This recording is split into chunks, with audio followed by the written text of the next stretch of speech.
Okay, well, here's something that's too neat not to pass on. So I'll see if I can hold this here. You have the vantage point of my well, you can figure it out.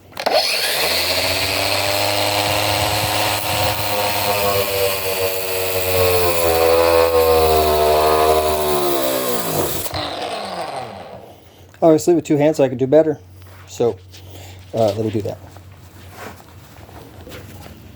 All right, well, that's blurry, but oh, still blurry. There it is. Yeah, so you see what I did.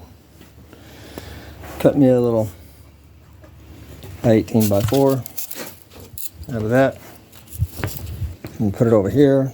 Like I say, I've got some stuff here in the way I'm going to use for that that thing for the legs. Got one leg on it, but it's not hard work. It's just little things.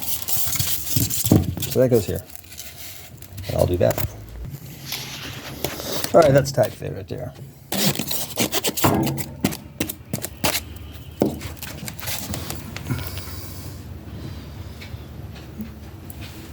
I should have probably left at least a little 1-inch gap over there and sealed that up with a piece of that, but I'm going to wipe this thing off.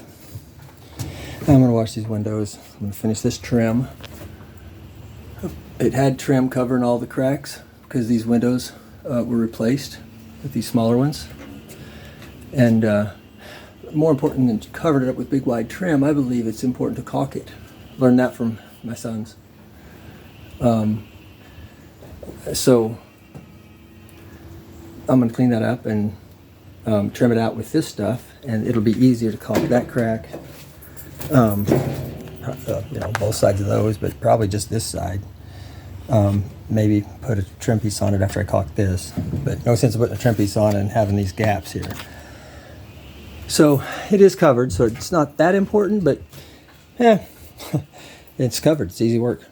So might as well do it, and then caulk all the other cracks that the spacer gaps that my trim doesn't cover. And then once I paint it all the same color, it'll look legit. I mean, it'll just look like it's been caulked or sealed. It'll look like somebody did it right or did a good job.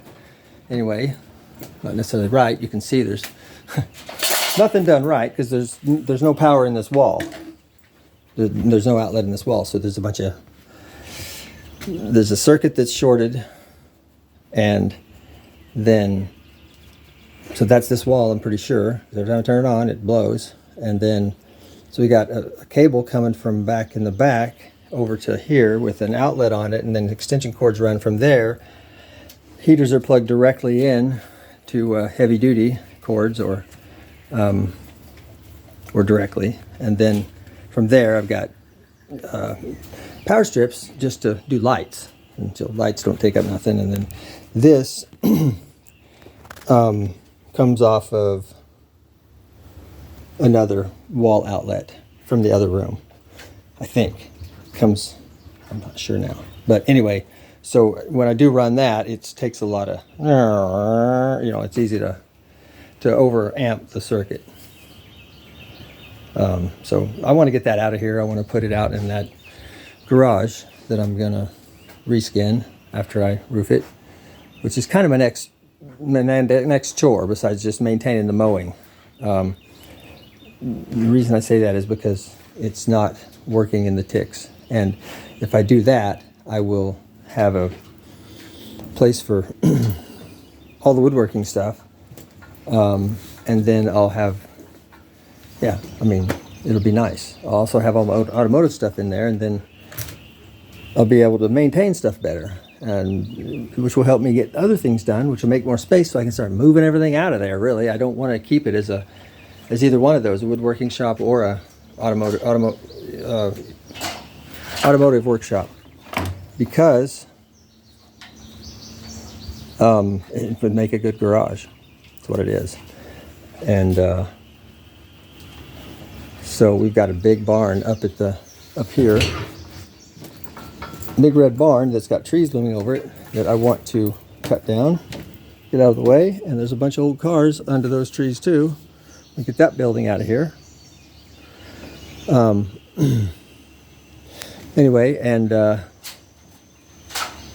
you know, this is, you know, much nicer back there, so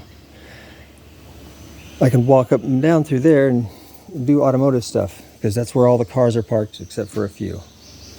So if I had somebody with a green thumb around here, it would be nice to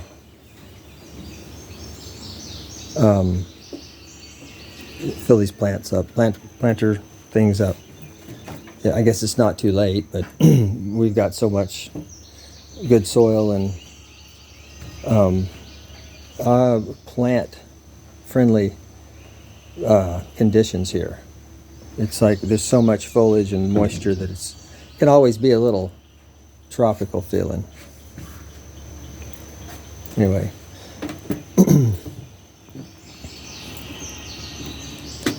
Hope you enjoyed this video. Like and subscribe. How's that? Lady? You'd do the same, wouldn't you? You would.